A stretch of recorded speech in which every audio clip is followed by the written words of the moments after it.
अस्सलामुअलैकुम दोस्तों। PSL 9 Quetta बामुकाबला Peshawar match के बाद बाबर आजम ने सैम अयूब से माफी मांग ली।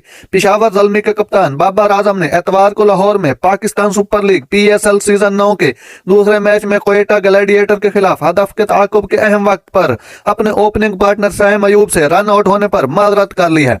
ज़ल्मी का आगाज सनसनीखेज था क्योंकि सैम और आजम क्रीज पर अच्छी तरह से सेट थे और बगैर किसी नुकसान के 100 रन की तरफ बढ़ रहे थे। ताहम 9वें ओवर में दोनों बल्लेबाजों के दरमियान गलतफहमी की वजह से उन्हें बड़ा धचका लगा। साइम 8.4 ओवर में 91 रन पर आउट हुए।